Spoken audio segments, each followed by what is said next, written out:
movieweb.com. I was so curious, what drew you to this project? What about Coward's Play really said, I have to make this film, I find it interesting? What's the impetus for this project? When they first brought me the play, I actually did say I'm the wrong guy for this. I'm not a fan of this genre of film, which is, in film it's been called the drawing room comedy or the drawing room melodrama, and I'm too subversive.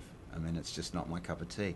I'm the wrong guy, and the producer said that's exactly why we're coming to you, because you are the wrong guy. And for the first time in my life, I saw that as a challenge. I thought, okay, if you're going to let me make this film, you're going to have to let me make it my way. And what was fascinating about it, once I started studying it and getting into it, Coward was a subversive son of a bitch. The play was very much about it, so I finally began to understand what Coward was about. He was completely having a go at the stately English family. And then within that, I found my own voice. So suddenly we had a lot more in common than I think we did. What I did was ramp it up quite a few more levels than I think Coward would have been allowed to in 1924. Talk about the casting a bit. I mean, obviously, Colin Firth, Kristen Scott Thomas, two of the... Say it again, Kristen Scott Thomas. Two of the best actors of KST, the day. yep. Where does Jessica Biel fit in? What made you think that she would be the right Well, the play is totally ultimately about a car wreck. It's a train wreck of these two cultures. And you've got your very standard English, like royalty, we'll even look at them that way. We know what that is, and they get hit by something from the future that's new, that's fresh, that's different. Jessica ticked all those boxes.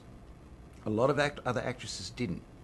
She actually represented the surprise element of those people. It's meet the very posh parents, but they don't know what to expect. Jessica had all that, and a lot of other people don't.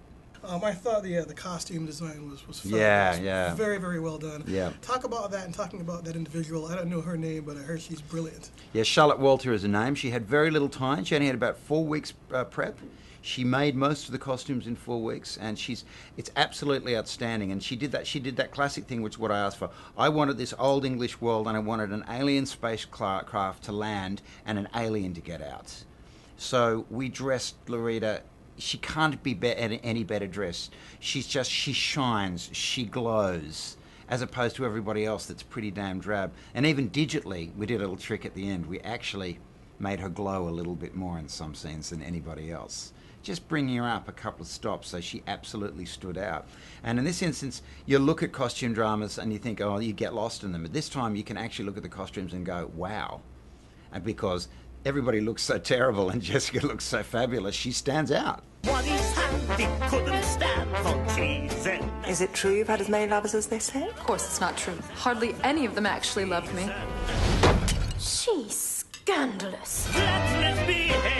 When does the carnage begin?